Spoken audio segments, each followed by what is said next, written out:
दादांचं आज विमान अपघातामध्ये जे दुर्दैवी मृत्यू झाला, खरं तर ही बातमी आताही मनाला पटत नाही. सकाळी जेव्हा न्यूज सुरू झाली त्यावेळेला वाटलं की ते आता जखमी आहेत. दादा बरे होतील. दादामध्ये एवढी हिंमत आहे, ते कोणत्याही संकटाला समोर जाण्याची ताकद त्यांच्यात आहे. दादा मला वाटतं तर बरे होतील. गंभीर आहे इथपर्यंत ठीक होतं, परंतु दादा गेल्याची जेव्हा बातमी कळाली त्या टायमाला एक मोठा धक्का मलाच नाही तर महाराष्ट्राच्या प्रत्येक कार्यकर्त्याला, जनतेला बसलेला आहे.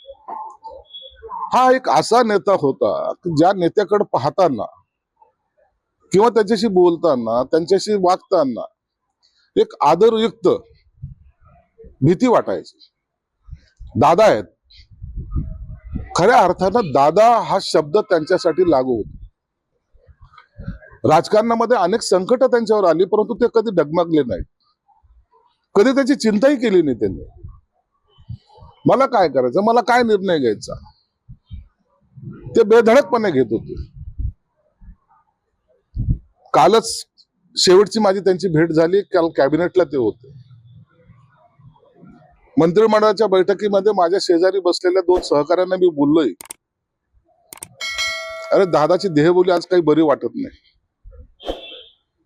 काय माहिती आज असा हा प्रसंग घडणार होता.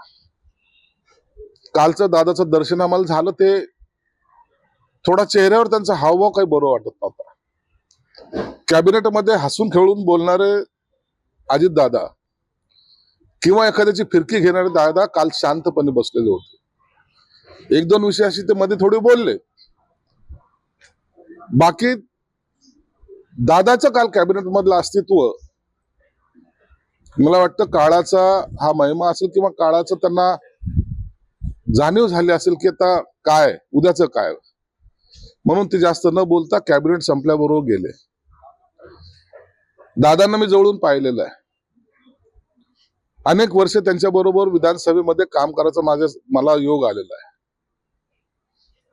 दादा विधानसभेमध्ये सुद्धा एखाद्याला काम सांगायचं असेल, लॉबीमध्ये बसलेल्या अधिकाऱ्याला काम सांगायचं असेल तर बिनधास्तपणे जोरात सांगायचं, अरे उद्या याचं काम झालं पाहिजे, मीटिंग लाव. हा दरारा ज्याला म्हणतात ना, मी फार कमी लोकांमध्ये पाहिलं. त्यात सगळ्यात जास्त प्रभावी जर असेल नेता तर ते अजित दादा होते. अजित दादांनी कधी कार्यकर्त्यासाठी जीवाचं रान केलं. अहो साधं छोटं काम जरी असलं ना तर त्या माणसाने मी कोणत्या पदावर आहे याचा कधी गर्व नाही केला. कलेक्टरला फोन लाव, एखाद्या अधिक तहसीलदारला सुद्धा लावायचा असला फोन तरी ते लावायचं. कार्यकर्त्याला ते म्हणायचे, बारामतीच्या कार्यकर्त्याला तर आवर्जून ते सांगायचे की तुम्ही मुंबईला कशाला येता रे, मी शुक्रवारी आहे ना तिथे. म्हणजे त्यांचा वार ठरलेला असायचा. तुमचा पैसा खर्च होता कामा नये, तुमचा वेळ वाया जाता कामा नये, वेळेला महत्व द्या. अनेक वेळेला तर असा प्रसंग आला की मी दादाकडे जायचो, दादा मला तुमची भेट हवी, थोडी 5 मिनिटाची मीटिंग करायची. मग सकाळी 6:30ला येतो का? आम्हाला सुद्धा वाटत अरे बापरे, सकाळी 6:30ला कसं काय, परंतु त्यांच्यासमोर बोलायची हिंमत आमची सुद्धा होत नव्हती. आणि जेव्हा दुसऱ्या दिवशी 6:30ला सकाळी जायचं तर त्याच्या पहिले 6 वाजेपासून त्यांचे पीएचे फोन खणखणायला लागायचे. दादा वाट पाहतात 6:30ला यायचं. म्हणजे वेळेचं महत्व या दादाने ओळखलेलं होतं. 6:30 म्हणजे 6:30, 6:31ही नाही, दादा तुम्हाला भेटणार म्हणजे भेटणार. हा एवढा कडक शिस्तीचा कार्यकर्ता, नेता, परंतु मनाने तेवढाच हळवा. जेव्हा त्यांच्यावर संकट आली ना त्या टायमाला त्यांनी त्यांच्या संकटामध्ये इतराला सामावून नाही घेतलं. त्या संकटाचा सामना स्वतः दादांनी केला, एकट्याने केला.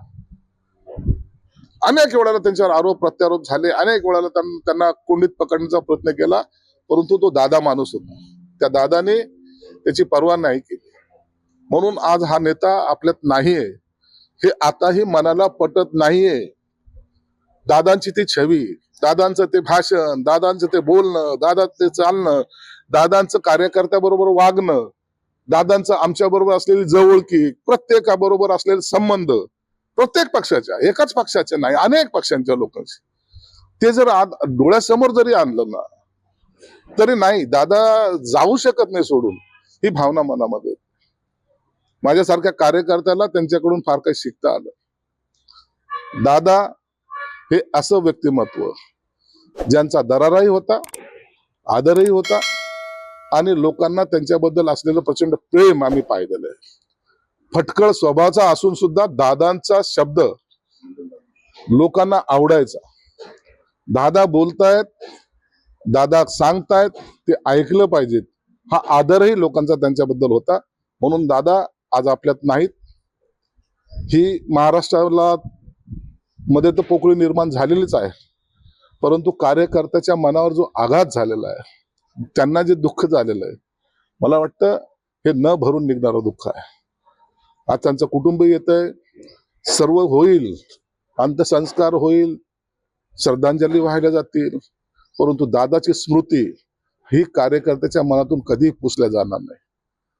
दादा खऱ्या अर्थानं राजकारणामधला एक मोठा व्यक्ती, ज्याला वादळ म्हणलं जातं, ते वादळ आज शमवलं गेलेलं आहे, शमलंय ते वादळ. म्हणून प्रत्येक कार्यकर्त्याच्या डोळ्यात पाणी आहे. प्रत्येक कार्यकर्ता भावनिकतेने दादांच्या आठवणीमध्ये न जाणे कित्येक वर्ष चालेल, परंतु दादा गेल्यामुळं महाराष्ट्राचं नुकसान झालंय. त्यांना मी माझ्या पक्षातर्फे, शिवसेनेतर्फे व माझ्या कुटुंबातर्फे आदरांजली वाहतो.